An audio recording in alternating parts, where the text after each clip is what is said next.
मानुष तन जो पाया उसका सच्चा लाभ उठा ले। जीवन ये अनमोल तिहारा पल पल बीतत जात। हरि नाम सिमर राम नाम सिमर शिव नाम सिमर दिन रात। हरि नाम। फिर आ गया जोशीमठ या ज्योतिर्मठ।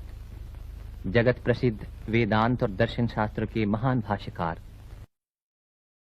जगत पूज्य आचार्य शंकर ने इस मठ में अपनी महासाधना के श्री क्षेत्र की स्थापना की थी।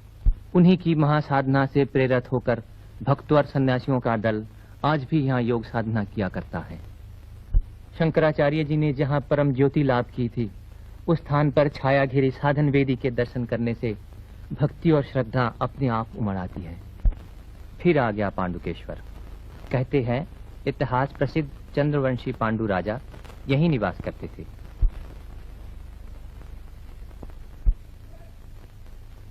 पांडुकेश्वर के नीचे ही बह चली है अलकनंदा।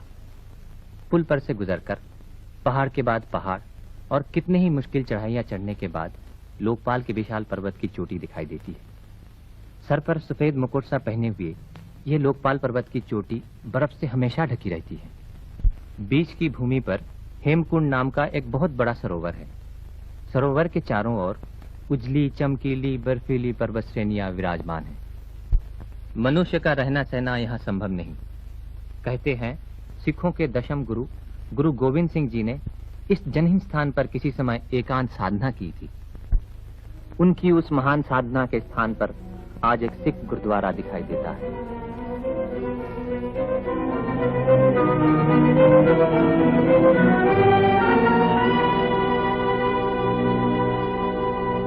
वहां से लौटने पर रास्ते में दिखाई देती है वो विशाल जलराशि जो हेमकुंड से निकलकर लक्ष्मण गंगा के नाम से अलकनंदा में आ गई।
भाई?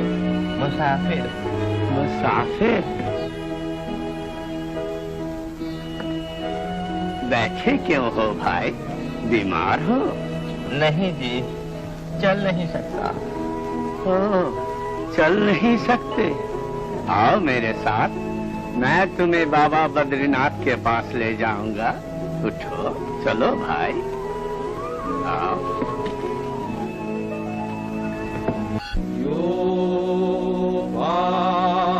पुष्पं वेद पुष्पवान् प्रजावान् पशुमान् भवति चन्द्रमा वायपां पुष्पं पुष्पवान् प्रजावान् पशुमान् भवति य एवं वेद योपामायतनं वेद आयतनवान् भवति योपा जम्बूद्वीपे भरतखंडे भरतखंडे आर्यवर्ते आर्यवर्ते देशांतर्गते देशांतर्गते अमुक अपना अपना नाम लीजिए। बामनी दाई।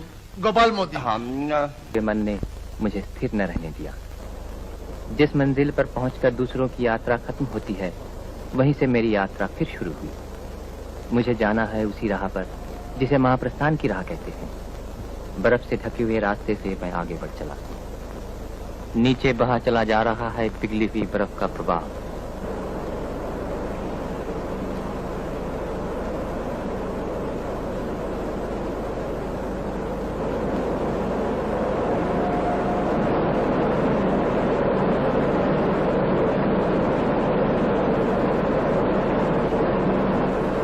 बहुत कुछ आगे बढ़ जाने पर वसुधारा का मनोहर दृश्य दिखाई देता है। वायु द्वारा उछाली हुई जलधारा की असंख्य बूंदें चारों तरफ छिटकी पड़ रही है। रास्ता बहुत ही कठिन है, फिर भी उस गहरी परछाइयों की रहस्यमय लोक में मैंने सामने आंखें उठाई तो गिरि संकट के नीचे ही दिखाई दी वो जगह जहां पांडव पत्नी देवी द्रौपदी स्वर्गारोहण करते समय धरती की गोद में हमेशा के लिए सो गई थी। इस पवित्र लक्ष्मीबान के पुण्य क्षेत्र में पहुंचकर ऐसा जान पड़ा जैसे मेरी सारी सत्ता किसी गहरी चोट के दर्द से व्याकुल हो उठी हो।